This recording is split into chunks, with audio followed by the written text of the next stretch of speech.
반갑습니다. 이번 시간은 결혼과 출산은 포기해도 연애는 포기하지 마라 라는 주제로 이야기를 하려고 합니다. 지금 젊은 세대들은 결혼과 출산을 포기하면서 자연스럽게 연애도 포기하는 사람들이 많습니다.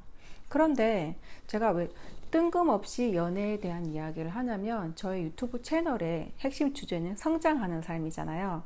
우리가 연애를 하고 누군가를 사랑하는 과정에서 우리는 한 단계 더 성장할 수 있기 때문입니다.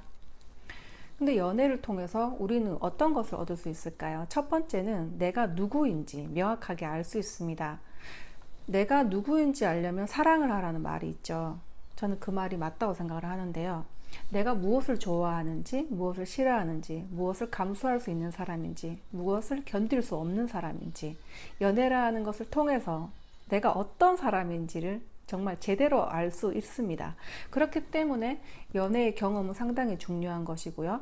두 번째는 사람에 대해서 깊이 있는 이해를 할 수 있습니다. 사랑하지 않는 사람인데 그 사람을 더 이해하기 위해서, 더 공감하기 위해서 우리가 얼마만큼의 노력을 기울일 수 있을까요? 우리는 누군가를 사랑할 때 사람에 대해서 더 이해하기 위한 그런 노력들을 하게 됩니다. 그 사람을 더 이해하기 위해서 나와 다른 삶을 살아온, 나와 다른 환경에서 살아온 그 사람을 이해하기 위해서, 그 사람에게 공감하기 위해서 우리는 좀 더 깊이 있는 노력을 할 수 있다는 것이죠. 그리고 세 번째는 인내심을 키울 수 있습니다. 당장 내가 하고 싶은 것을 좀 참을 수 있는 힘, 그리고 사랑하는 사람을 위해서 기다릴 수 있는 힘, 그런 것들을 우리가 연애를 통해서 얻을 수 있기 때문입니다. 그래서 연애라는 경험은 굉장히 중요한 것이죠. 나의 성장을 위해서 말이죠.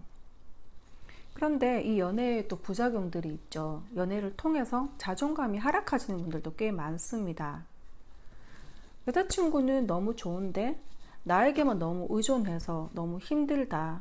나는 일도 중요하고 연애도 중요하고 자기 개발도 중요한데 여자친구는 너무 나에게만 의존한다. 이제 그런 고민을 가지고 계신 남자분도 계셨고요.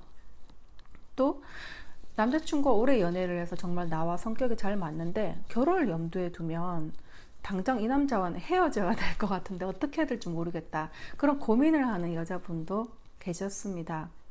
우리는 연애를 할 때 계속해서 결혼을 결승점 같은 그 결혼을 자꾸 염두에 두기 때문에 제대로 된 연애를 할 수가 없습니다. 결혼이라는 조건, 환경에 그 사람을 짜맞추어서 자꾸 생각을 하기 때문에 지금 내가 그런 순수한 그런 사랑의 감정에 집중하지 못하고 연애란 이 과정에 집중하지 못하고 계속 없어도 될 그런 트러블들을 일으키는 것이죠. 그렇게 해서 결국 헤어지는 사람들이 굉장히 많습니다. 우리는 이 순수한 연애라는 것을 통해서도 정말 많은 것을 얻을 수 있는데 계속해서 그런 결혼을 생각하면서 사람을 만나기 때문에 제대로 된 사랑을 해볼 수가 없는 거죠. 그래서 누군가를 사랑할 때는 그냥 그 사람에 대해서 집중할 필요가 있고 중요한 것은 나 자신을 잃어서는 안 된다는 것입니다. 사랑하는 사람을 위해서 나의 소중한 것까지 잃어버린다면 결국엔 그 사람을 원망하면서 끝이 좋지 않겠죠. 그렇기 때문에 나의 자존감을 지키면서 연애를 하는 것이 나의 성장에 큰 도움이 될 거라고 말씀드리고 싶습니다. 내가 원하는 것은 그때그때 마음으로 표현할 수 있는 것, 그리고 진심으로 그 사람을 사랑하는 것, 자신을 잃지 않는 것, 이것이 바로 연애를 할 때 지켜야 할 것들이라고 생각합니다. 제가 생각하는 가장 이상적인 인생은 일하며 사랑하며 살아가는 것입니다. 내가 좋아하는 일을 하면서 내가 사랑하는 사람과 함께 나를 성장시켜가는 삶이 가장 이상적이지 않나, 이제 그런 생각을 해봅니다. 결혼이 목적이 아닌 사랑이 목적인 그런 연애를 통해서 한 단계 더 성숙한 사람으로 살아가길 응원합니다.